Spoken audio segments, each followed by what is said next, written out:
Professeur Asma Kerboua, bonjour. Bonjour, monsieur Hassan Chimèche. Vous êtes la chef du service d'oncologie au Centre Pierre-Marie Curie. Absolument. Professeur, on est le 1er août. C'est la journée mondiale de lutte contre le cancer du poumon. Professeur Kerboua, qu'est-ce que c'est qu'un cancer du poumon? Alors, cancer du poumon ou le cancer bronchopulmonaire est un cancer qui touche les poumons et les bronches. Quelle est l'incidence de ce cancer dans le monde et dans notre société, professeur Kerboua? Très bien. Donc, dans le monde, on enregistre encore chaque année 2,5 millions de cancers du poumon, avec malheureusement une mortalité qui reste élevée et qui on enregistre 1,8 million de décès par ce cancer dans le monde. En Algérie, c'est surtout l'homme qui est touché par ce cancer. Il existe chez la femme, mais il est vraiment parmi les derniers. Par contre, chez l'homme algérien, on enregistre chaque année entre 3 000 et 4 000 nouveaux cas. C'est beaucoup, professeur. Ça reste élevé puisqu'il est entre la première ou la deuxième position selon les années, en tout cas chez l'homme algérien.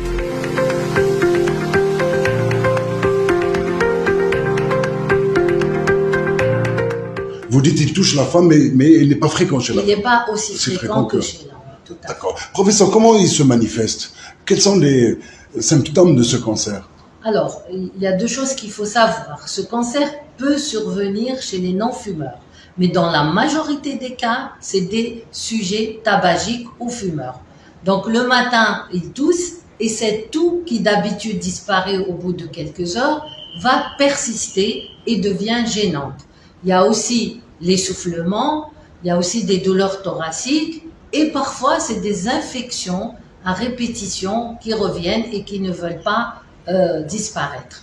Mais le signe alarmant, c'est vraiment les crachats hémoptoïques, c'est-à-dire où il y a du sang dans les crachats, ce qui alerte l'individu et le pousse à consulter. Magnifique. Quels sont les facteurs de risque du cancer du poumon, professeur Kerboua? Oui, alors les facteurs de risque sont multiples. Il y a bien sûr la pollution, donc l'environnement, il y a des facteurs professionnels tels que l'amiante, mais c'est le tabac et la cigarette qui restent le facteur de risque certain dans la genèse du cancer du poumon, mais pas que.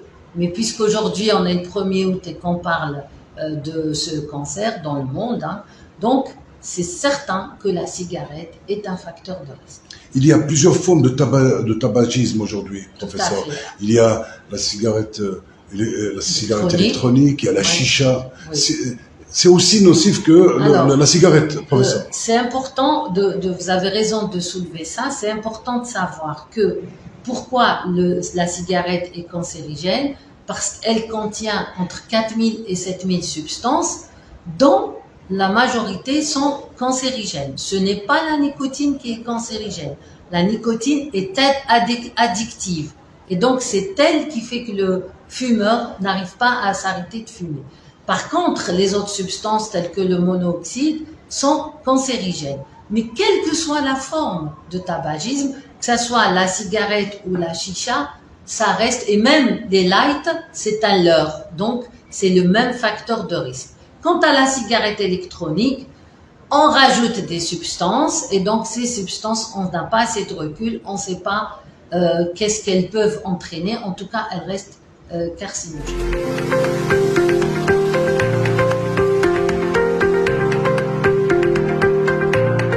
Est-ce que vous recevez au niveau de votre service des jeunes atteints du cancer du poumon, professeur Kerboua? Oui, malheureusement, les jeunes fument de plus en plus, très tôt. Donc, on a 13% de collégiens qui fument entre 6 et 7 cigarettes par jour, ce qui est dramatique et alarmant. Et en même temps, on les voit à un stade donc plus ou moins avancé lorsqu'ils viennent chez nous, mais surtout à un âge plus jeune que d'habitude. Il faut donc consulter, professeur, une fois qu'on a ces symptômes que vous venez de citer. Oui, il ne faut pas hésiter au moindre doute. Donc, si la toux, elle persiste, ou des crachats hémoptoïques, ou un essoufflement, ou une infection qui revient, il ne faut pas hésiter à aller voir, de préférence, un pneumophthisiologue. Comment se fait le diagnostic du cancer du poumon? Très bien. Alors, on a 3 volets. On a le volet clinique, donc c'est les signes que je viens de citer. On a le volet radiologique, donc l'imagerie. Donc, c'est un scanner thoracique et c'est une bronchoscopie ou une fibroscopie avec biopsie. Et il y a bien sûr le volet histopathologique, c'est la biopsie. Une fois qu'on prélève un fragment de cette tumeur, le pathologiste va l'analyser et nous dire quel type de cancer pulmonaire et nous donner aussi quelques mutations pour adapter le traitement. C'est vraiment un traitement à la carte. Magnifique.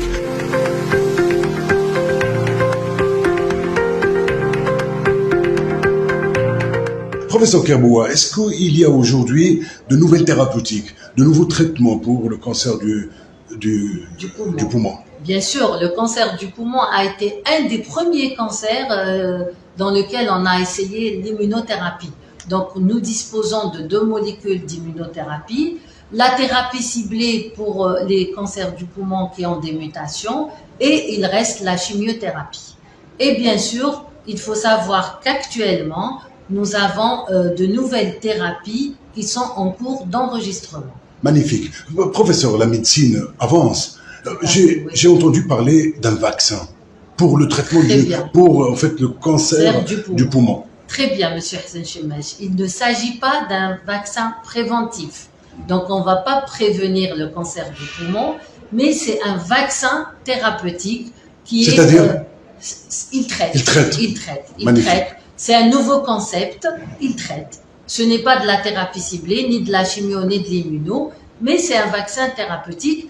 Et puis, nous avons la chance d'avoir en Algérie un vaccin qui est en cours d'enregistrement. J'espère que nous l'aurons très bientôt. C'est efficace, professeur, j'imagine. Bien sûr, les études ont montré que quand il y a, dans certaines situations, la chimiothérapie ne fait pas grand-chose et donc on rajoute ce vaccin thérapeutique. C'est une bonne nouvelle pour nos malades. Bien sûr, à chaque fois que nous avons des innovations, ce n'est qu'un plus pour le patient algérien et la médecine algérienne.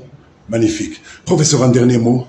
Alors, un dernier mot, je dirais, pour ceux qui fument, donc c'est très important, il faut les aider à s'arrêter, parce que je l'ai bien dit, la nicotine est addictive, donc il y a des alternatives et il faut aller vers des alternatives. Et puis, il faut respirer la vie et non la fumée. Merci. Magnifique.